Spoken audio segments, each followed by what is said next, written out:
Welcome back to Watch the Bookerman and to episode number 30 of Paul Heyman's TNA 2010. We continue the Road to Victory road tonight with the beginning of the Road to Victory tournament. The winner of that 8-man tournament will face Kurt Angle at the upcoming pay-per-view. We are back in the Impact Zone for the 4 first round matches, so let's get into this episode.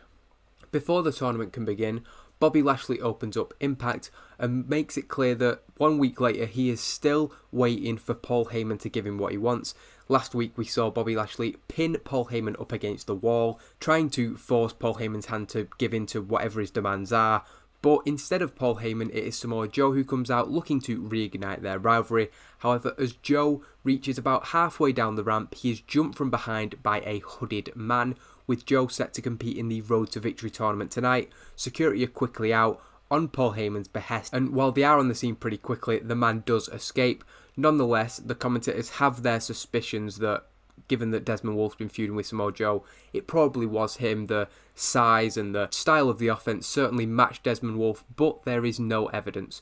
Paul Heyman then comes to the top of the ramp and instructs security to forget about that guy and instead throw Bobby Lashley out of the building. It seems here that Paul Heyman is getting his own version of revenge, while they appear reluctant to even go near Bobby Lashley, and while he does resist the attempts to be restrained, he is eventually swarmed by the security.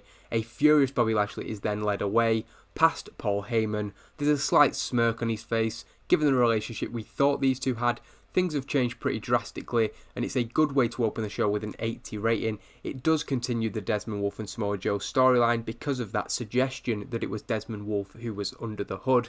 But we get the show off to a good start. The crowd are hotter, Bobby Lashley improving at his new gimmick, and while the segment did deserve better announcing, I have no complaints about an 80 rating as we go into the first match in the Road to Victory tournament.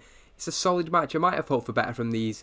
Sabin and Shelley are letting me down a little bit, but we had great heat and good wrestling as Jeff Hardy cleanly defeats Chris Sabin in 11 minutes 57 with a Swanton bomb. He advances to the second round and will face the winner of Abyss versus D'Angelo De Niro next week on Impact. He celebrates having won the first match in the Road to Victory tournament.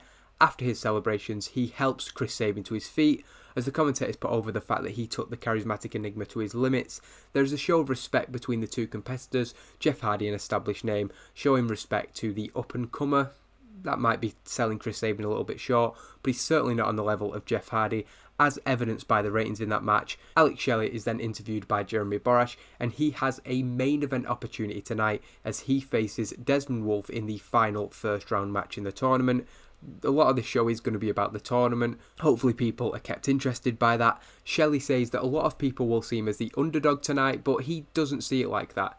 As he continues to speak, he is joined by a banged up Chris Sabin, and Shelley shows some support to his partner. He adds that he now represents both machine guns in tonight's main event, and whatever fantasy bracket people have drawn up, he is going to tear those brackets apart tonight. He may be seen as the underdog, but he has faith that he can beat Desmond Wolf tonight. Not many people will, but Alex Shelley does in a poor promo. I say this every time I have one of these two cut a promo. It's always a bad promo, but we still keep giving him microphone time, so that's my own fault. To a degree, we still need to give them mic time to push their characters forward, but it is something that I should really be looking to limit more than I do. Back with Maro and Taz at ringside, the commentators introduced footage from earlier in the night, reminding viewers of the opening segment to the show. Samoa Joe was attacked when looking to confront Bobby Lashley in the ring, before Lashley himself was led out of the building by security. Footage is also shown from after Bobby Lashley's removal from ringside. We see him being chucked out of the building altogether, so that's just basically confirming that Bobby Lashley will not be here for the rest of the night. As we go into a segment in Paul Heyman's office, Samoa Joe is confronting the man in charge while also selling the effects of the attack from earlier in the night. Samoa Joe is convinced that Desmond Wolf was the one who attacked him, and if Paul is a man of his word, he should kick him out of the tournament. Paul says that everybody is entitled to believe what they like, and a lot of people do think that that was Desmond Wolf, but he, as the man in charge, has to deal with cold, hard evidence. If Joe can prove that Wolf attacked him, then he'll be out of the tournament, no question. But as it stands, there is nothing that he can do about it. Frustrated, but resigned to the fact that nothing's going to be done, Samoa Joe leaves the office, perhaps looking to find that evidence, losing heat to the storyline between Desmond Wolfe and Samoa Joe, despite both men improvising well. Just because I think it was a 2-minute segment, it's never going to get those really high ratings, but a 68 is fine, I suppose. The second match of the night sees the beautiful people Angelina Love and Velvet Sky defeat Lacey Von Erich and Brooke Tessmacher in 3 minutes and 13 seconds when Love pins Brooke with a makeover. In terms of in-ring work, Velvet Sky was head and shoulders above everybody. Oh, I've just remembered why. I set this as an eye candy match. I mentioned in a previous episode that using eye candy does generally tend to get better ratings for some of the knockouts. Maybe Angelina Love's the only one who would have done better in a regular match, but as you can see from the individual ratings there, particularly Velvet Sky, ODB was at ringside giving advice and tips to Lacey Von Erich and Brooke Tessmacher, but that didn't seem to help them too much. The commentary giving the match a boost, and it also gives the crowd a breather. So all in all, the eye candy type of match just really does work in our product, so I'm going to use it where I feel necessary. Angelina Love and Velvet Sky then stand tall, following a convincing victory, as ODB offers comfort and some more advice to the defeated Brooke and Lacey on the outside. You can see there is 32 rating. Maybe I should have rated the post-match on their sex appeal as well. But we then go into another backstage segment, continuing this story of Samoa Joe, who was attacked earlier, and this time he confronts Desmond Wolfe, who is there, no hood, no mask, no evidence really that he had anything to do with that attack. Despite Joe's accusation, Wolfe claims that he has been sat in this locker room the entire night, and he was just moments away from running out to make the save for Samoa Joe before security came out and that coward scarpered. Joe isn't buying this. Wolfe, even the way he's saying it, gives off the impression that he knows that Joe knows, but he also knows that nobody can prove it, especially as Bad Influence walk in to offer an alibi to Desmond Wolfe. They've been with him all night, and all he's been doing is preparing for his match with Alex Shelley later tonight. Joe says that Wolfe is a coward, and if they cross paths in the tournament, Joe is going to choke him out. Joe then goes to walk off, as Wolfe suggests that the only choking Joe will do is when he gets eliminated by Robert Roode later tonight. Joe then turns back as Wolfe spits in his face, a disgusting act from Wolfe, and Joe understandably sees red. Wolfe knows exactly what he's doing, getting under the skin, and instead of helping Wolfe as Samoa Joe lunges on him, Bad Influence run out to snitch on Joe. They're telling Paul Heyman. When Joe has then laid into Desmond Wolfe for a while, he goes to walk off, but walks straight into Paul Heyman. He saw the tail end of that assault. Joe tells Paul to get out of his way. He has a match to prepare for up next, but Heyman shakes his head. Paul says there is no match for Joe tonight. He's got no choice but to remove him from the tournament. So Wolfe's plans work perfectly, disguise himself and attack Joe in the opening segment, wind him up enough that he lunges on him, and then Joe looks like the bad guy and gets kicked out of the tournament. Paul Heyman is technically just calling it down the middle. He has proof of what Joe's done. He doesn't have proof of what Wolfe has been suggested to have done. All three men improvising well as they advance the Samoa Joe Desmond Wolfe storyline, a 71 rating, but unfortunately that Robert Roode Samoa Joe match will not take place tonight.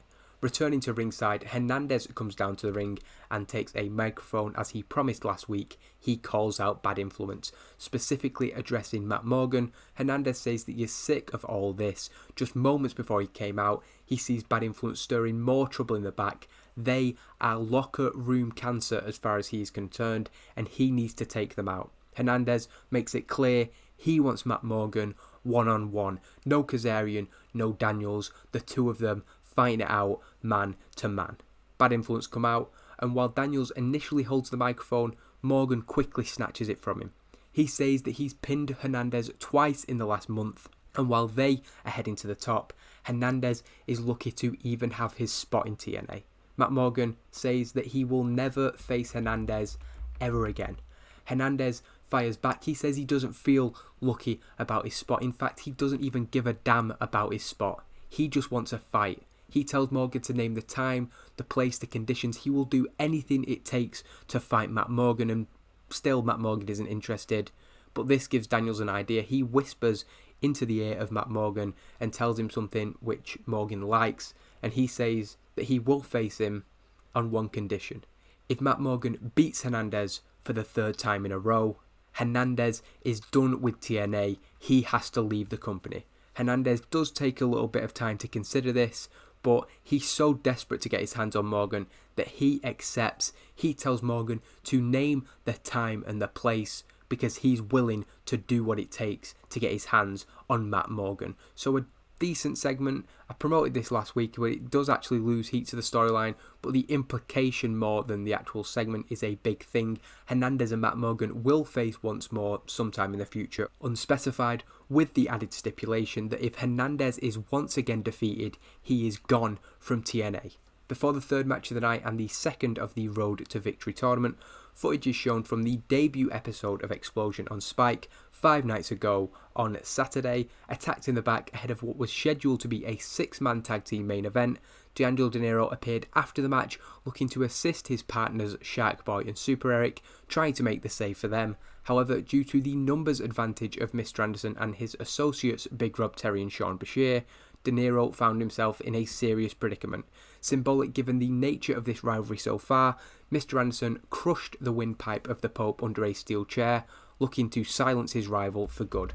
Throughout the week, there have been doubts as to whether Dinero would be cleared to compete for tonight's show, but the Pope has insisted that he retain his spot in the tournament. He's fought so hard throughout 2010 to be in this position, he wasn't letting anybody take this away. He'll face Abyss in the third match of the night. The Pope has spoken, Anderson is not storyline advancing, but again losing heat. We're not doing the best with this segment, but I've actually planned out the next 2 weeks of TV going into Victory Road. I've written it out. It could change between now and then, but we do have a segment on the Go Home show between Pope and Anderson that I think will bump the storyline back up just in time for Victory Road. And the injury does play a factor into this match. Abyss defeating D'Angelo Dinero in 13 minutes and 14 seconds, so he does give a good fight, but Abyss knows about the throat injury, and it is a choke slam and not a black hole slam that makes the difference. Whoa, right. Abyss beats D'Angelo Dinero in 13 minutes 14, part of the tournament.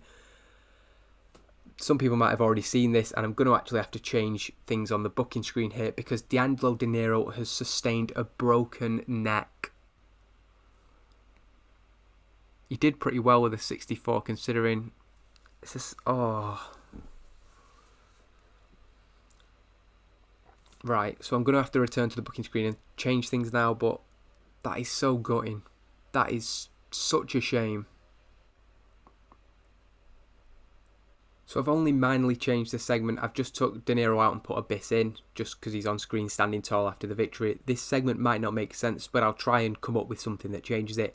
As Abyss leaves, focus turns to the seriously hurt D'Angelo Dinero. That's underselling it now at this point, who has had his throat injury made worse during the match, and his neck broke. He is stretchered out, of course, the medical team dealing with him.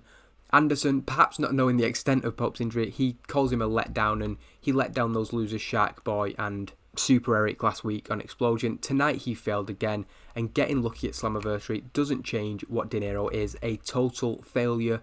Mr. Anderson says that Pope was never going to get away with what happened at the pay-per-view, and he's spoken with Paul Heyman, who agrees. At Victory Road, D'Angelo Dinero will face Mr. Anderson in a one-on-one match. He clearly won't be doing that, and if Pope gets his voice back, there'll be only 2 words he'll be uttering: I quit. So we're going to say here that obviously, I mean, would that segment be cut? I mean, it'd be pretty clear that Pope was seriously injured. I'm just going to say that Anderson comes out and cuts a promo. Realistically, he'd have to improvise something and just be filling time. So I don't generally script Mr. Anderson promos. I don't think I scripted him here. So we'll just say that he's got to come out and say whatever he wants to say, running down the Pope. And given we had a suggestion in the comments of Mr. Anderson v Shark Boy at Victory Road, which wasn't going to happen because of the match that I've just announced there, certainly the next couple of weeks that I spoke about that I've planned out will have to be ripped up and changed. I suppose it's a good thing that Pope didn't qualify from the tournament, but Abyss goes on now, and again, does that change my booking of Abyss? He looks like such a monster here, causing a serious injury to D'Angelo Dinero. Will that affect how he goes forward in the tournament? A lot to think about now between this week and next week, and I've spent quite a long time on this segment, but D'Angelo Dinero breaking his neck is such a serious thing, and if there's one thing to come out of this, Abyss v D'Angelo Dinero will certainly be a storyline to be doing in 12 months' time, costing Pope a year of his career. So disappointing because I had big plans for Pope, but let's move on with the show.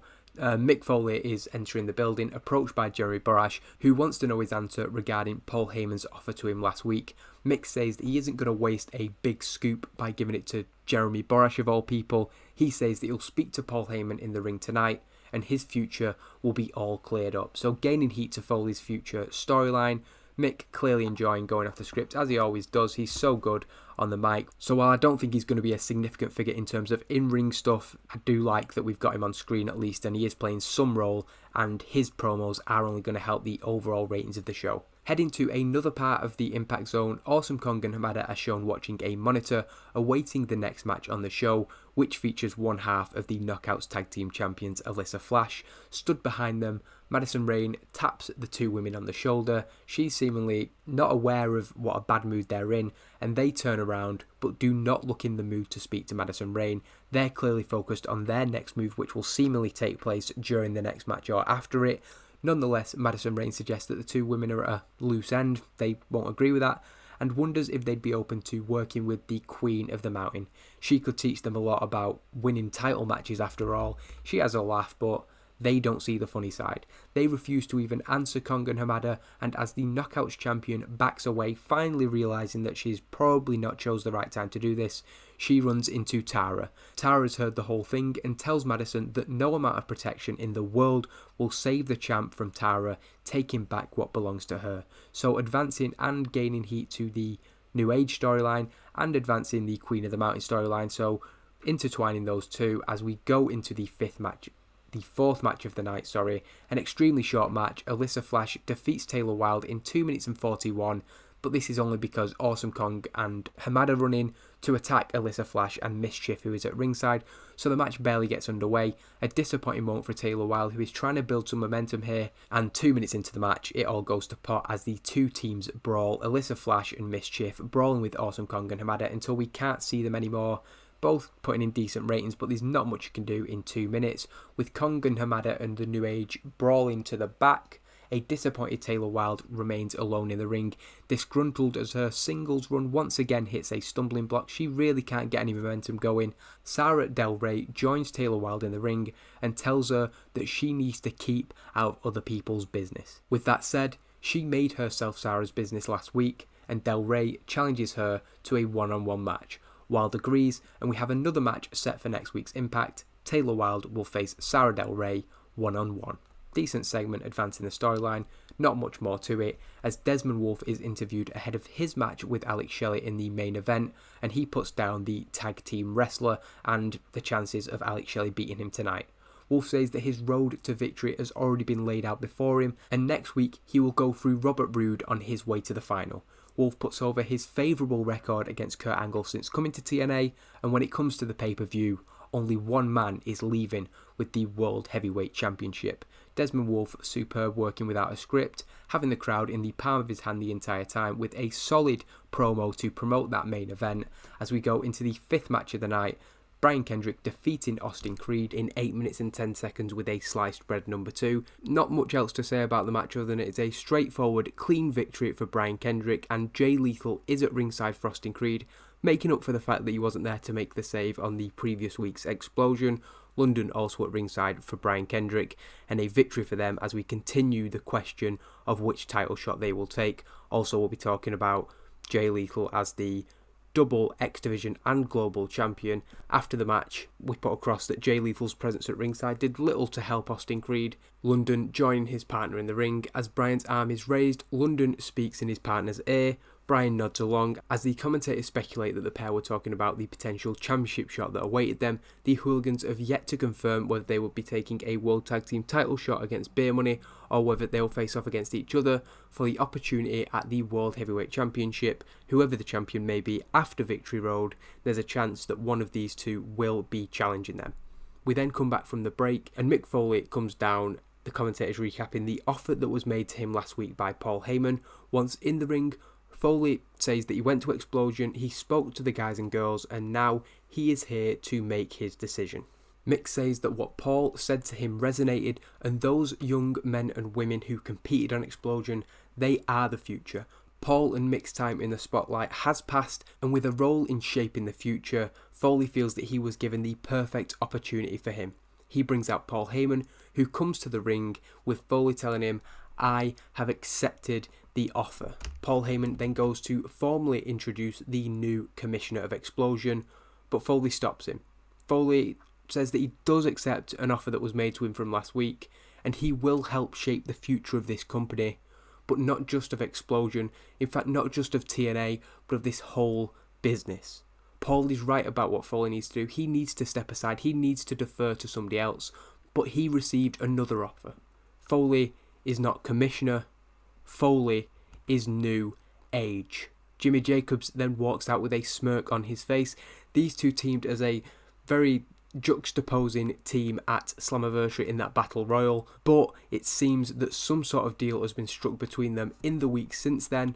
Mick adds he never said that Foley was God, but he believes that Jimmy is our saviour. A shocking development there, gaining heat to the storyline where we reveal Mick Foley's future. He was offered the chance to be the Commissioner of Explosion. Instead, he has accepted the olive branch from Jimmy Jacobs to join the New Age. Now, the initial reaction, of course, Mick Foley in the New Age, he couldn't be further away from fitting in that group. But as we'll see over the next weeks and months, his role in the group will become defined, and you'll see at least what I had in mind.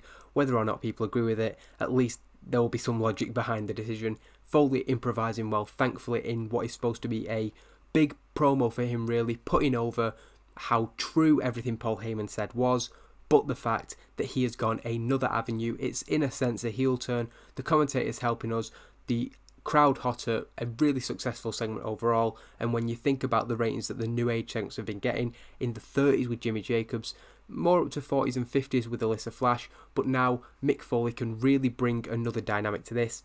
I did mention a few times, not so much having cold feet, but Jimmy Jacobs not quite being strong enough yet to carry the storyline, so Mick Foley definitely fills that void that they've got, and I do think he adds an established, different edge to the group, and hopefully people like what I have planned. Heading to the back, double champion Jay Lethal speaks to Austin Creed. He's giving him some friendly advice, some pointers on what went wrong in his defeat to Brian Kendrick, and we see that Creed is frustrated and he respects Lethal, so he is taking the feedback on board, but Jay Lethal's distracted by something off screen. Walking into the shot, Maria Kanellis makes her TNA debut. She apologises if she's interrupting anything important, but Jay Lethal says it's fine and introduces himself to Maria.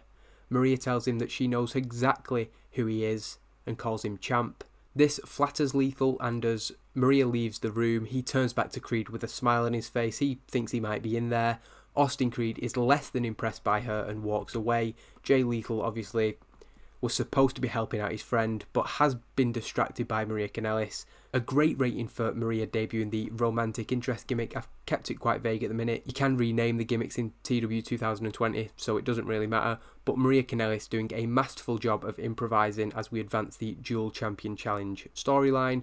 No real pros or cons to her gimmick in a average segment, but Maria Kanellis debuts in TNA, perhaps in an understated way, but her involvement with Jay Lethal I think will be interesting over the next few weeks. Elsewhere, we are in the interview area, and Robert Roode is asked about the bye he received into the second round of the Road to Victory tournament.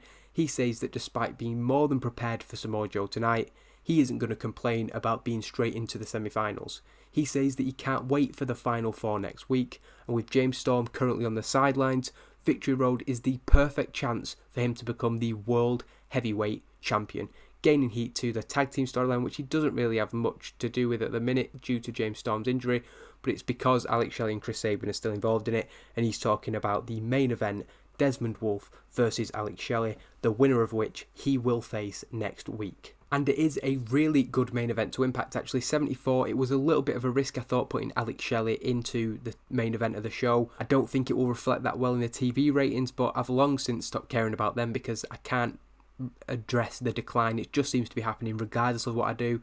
A 56 from Alex Shelley isn't that great, but Desmond Wolfe carried him to a at least passable main event, getting the crowd buzzing with what I think was a steal the show match. So wanted them to just leave everything in the ring in the 13 minutes and 35, but it's not a clean finish. There is a referee bump. Wolfe tries to cheat during this time when a hooded man comes to the ring. It was suspected that Desmond Wolfe donned a hood and a balaclava to attack Samoa Joe in the opening segment. We had no proof of that, and while we have no proof this time, Samoa Joe has a pretty distinctive body shape, and to perhaps give it away even more, not only does he pull the chair from Desmond Wolfe to stop him from cheating, but he hits Wolfe with a muscle buster. There's no doubt in anybody's mind really that that was Samoa Joe, but having been kicked out of the tournament due to the provocation from Desmond Wolfe, he'll be feeling some sense of justice at least. While he'll still be furious to have missed out on the Road to Victory tournament, he'll be happy to see Alex Shelley advance to the semi-finals.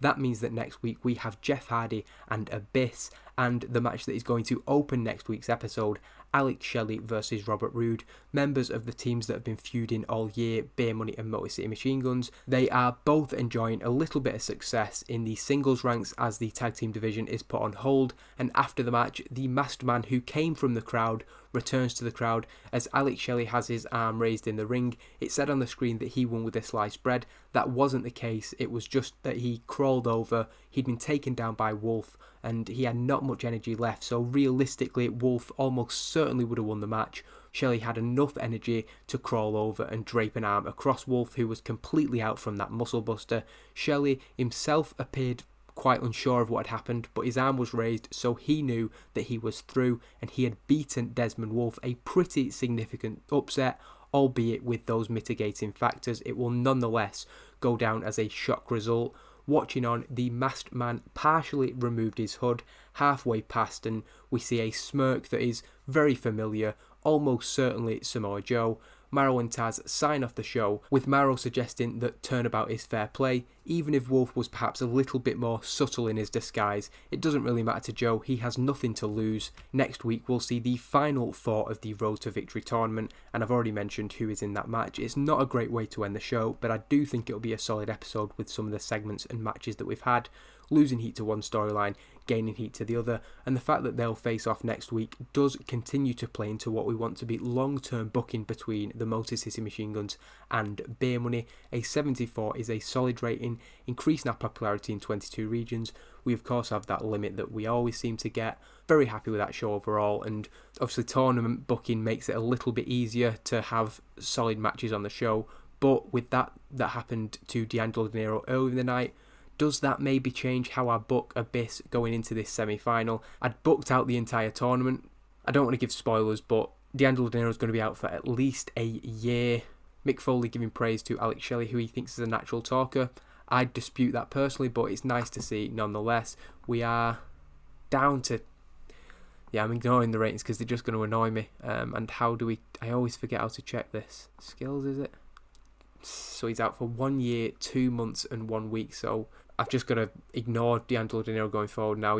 Elijah Burke's completely out of my mind in terms of the booking. Around Bound for Glory next year, he'll be back in the fold. We can't do surgery for him, so that does unfortunately overshadow what was a really good show. Of course, breaking your neck, I knew he was going to be out for a significant period, and there's certainly a potential huge babyface comeback for D'Angelo De Niro. He's been maybe mid-card, upper mid-card in my booking so far. I think I've done an okay job with him, but he's not been at that very top level. I see the in-ring guys as more of our top stars, but the fact that he's entertaining, he can cut a great promo, he's an all-round package. He's won 6 matches and lost 3, and if you look at who he's lost to, it was twice Kurt Angle and once Abyss, so he's been very much protected, booked strongly. Got that win at Slammiversary. We really were going places with him. He had that I Quit match set up for Victory Road against Mr. Anderson. Again, somebody else who we're going to have to change the course of. We had plans for where this storyline was going to go. Perhaps this opens up the door for Mr. Anderson v Shark Boy on pay-per-view, although doesn't really sound like a pay-per-view match to me. Like I said, I'll have to have a bit of a reshuffle. Maybe even changes the booking in terms of the tournament and the World Championship match at Victory Road. It might not, but lots to think about coming out of the episode. We'll see what I decide to do next week. Thank you for watching, and that's the end of this week's episode.